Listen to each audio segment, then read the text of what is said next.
Greetings, ladies and gentlemen. My name is Mario Pedro Gould. You are now tuned into the Alpha Success Television Network. And last week, we had begun a very exciting conversation that revolves around the theme of embracing challenges that you experience in your life on a day to day basis, embracing the obstacles, embracing the barriers that actually keep you from achieving what it is that you have deemed to be most important to you.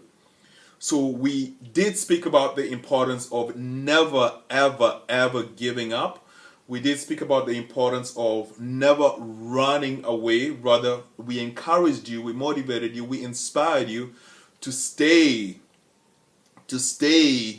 in the discomfort that comes up anytime you're faced with challenges.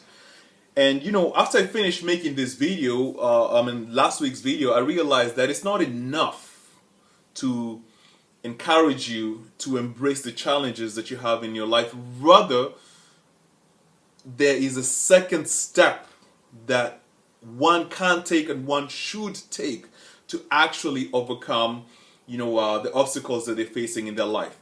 Most of the time, I have observed in my own life, as well as in other people's lives, when we are going through specific problems in our lives, be they financial, be they health, be they relational, whatever it is, we usually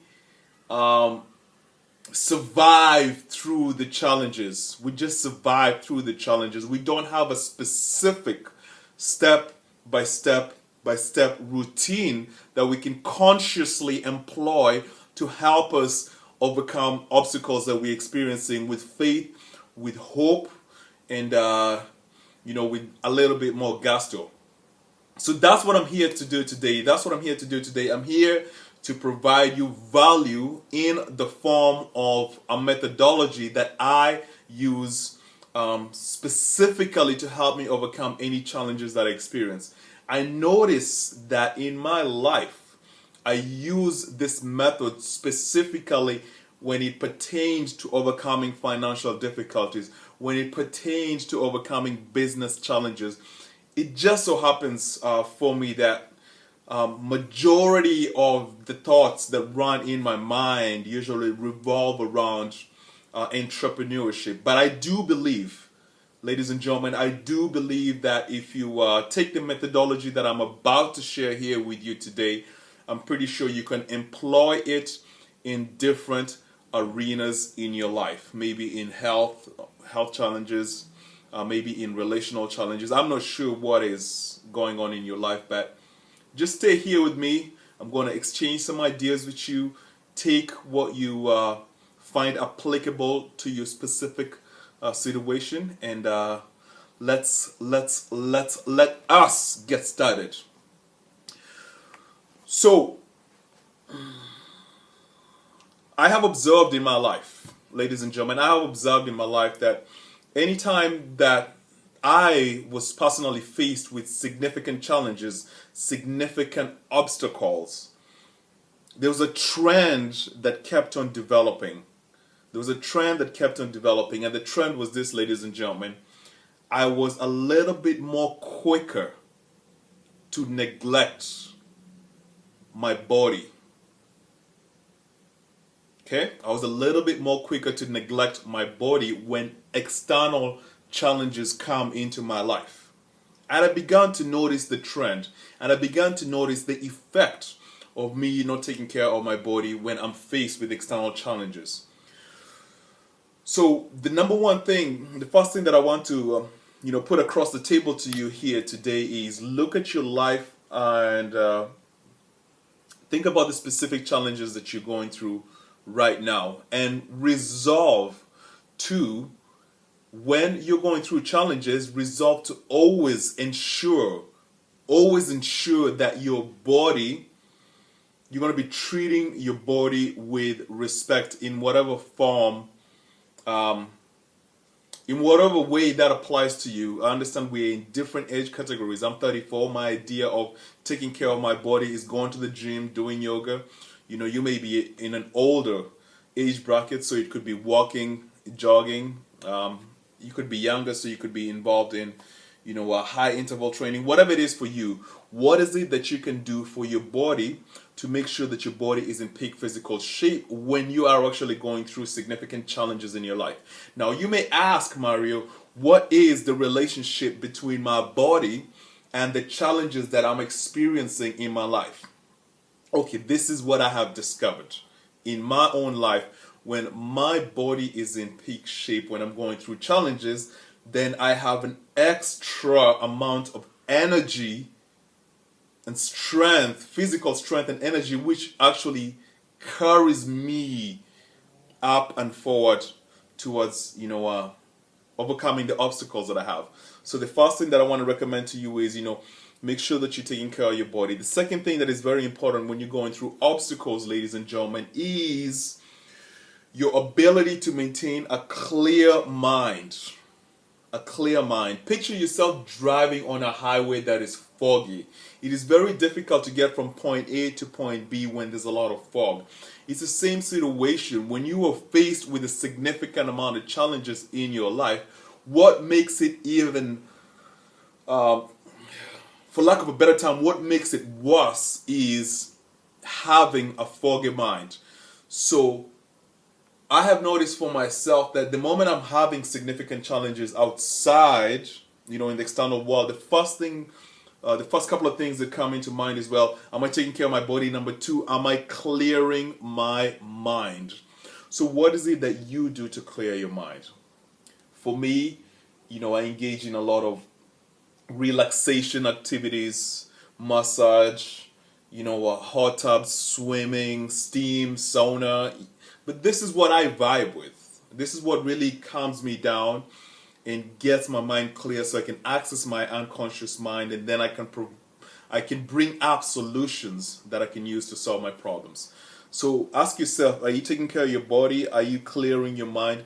And number three, a very important thing to look at is your emotional state of mind.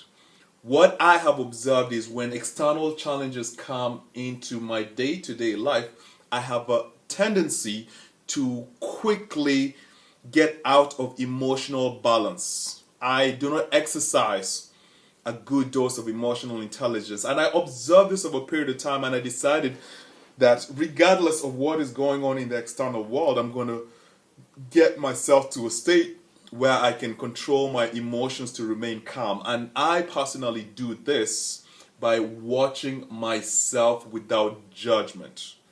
So when things are going not the way I had planned, there's too many challenges, too many obstacles.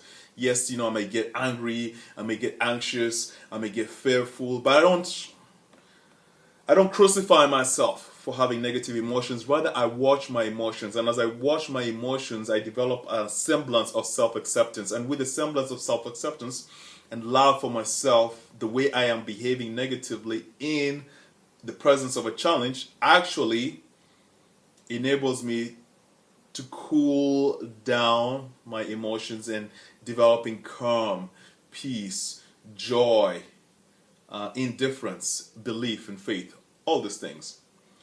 So these three are very important. I call them the Holy Trinity. Are you taking care of your body? Are you clearing your mind? Are you watching your emotional state, developing emotional intelligence?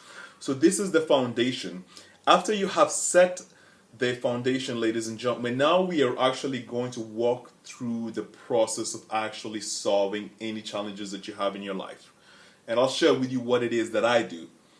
Body check, mind check, emotions check. Now I get myself into places and situations where I can become reflective, so I can go into my inner world and think about what went wrong to cause the challenges or the obstacles that I'm having.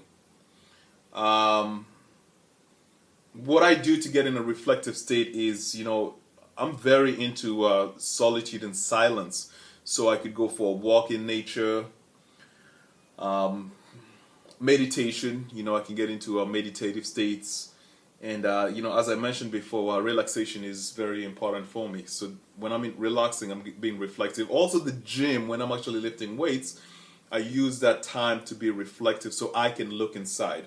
So my encouragement to you is when you're going through challenges and obstacles, once you've taken care of your body, your mind, and your emotions, get yourself in a place for you that enables you to be reflective. You know, you could sit down with a cup of tea and just think and reflect on the things that happened in the past that brought you to the present stage that you are in today.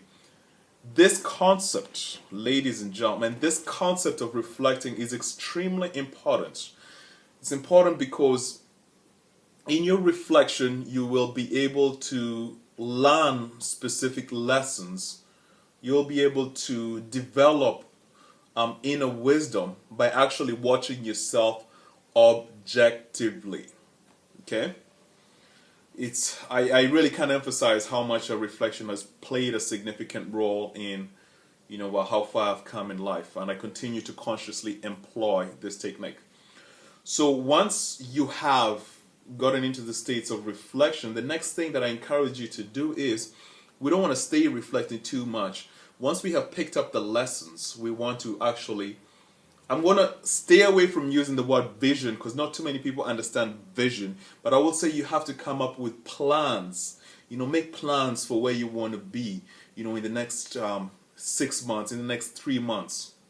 What is it that you're going to do differently? What actions are you going to take on a daily basis? When you start making plans, you start getting excited. I get excited when I'm making plans. It doesn't mean that the plans are going to go through, but I make the plans. Hey, you know what, man? In 1 year, I'm going to launch this business. In 6 months, I'm going to expand my business to another country. In 2 years, I'm going to be traveling and doing X, Y, Z. But you start making plans. And when you make plans, make sure that they are in alignment with what you have deemed to be most important to you. So you've gone through the reflecting states, and for example, let's just use an example. Your challenge is financial difficulties. Your challenge is financial difficulties. The plans that you make should be plans that enable you to become financially independent. And think about, from your vast experience in life, what are the things that you can do to change your financial position in the next 6 months, 7 months. I just use finance as an example, but you can use this in terms of any other challenges that you have. Ladies and gentlemen, the most exciting part of the methodology right now, some will say it's not exciting, I find it very exciting, is once you make the plans, it's time for execution. Execution, focus. So once I reflect on what went wrong, once I learn the lessons, and once I start making bigger and grander plans for me to achieve my dreams, then I begin the execution, ladies and gentlemen. My execution is what is it that I can do today? What is it that I can do in the next 6 hours? What is it I can do in the next 2 hours? And what I have realized from my own experience is execution is not a one-day event. It is something that you do repeatedly, day in, day out for a very, very long time. Very long time. You shouldn't be discouraged by how long it's actually going to take you to achieve your dreams. You should have the philosophy that I am going to do this activity which I believe is going to lead to my freedom. I am going to do it until.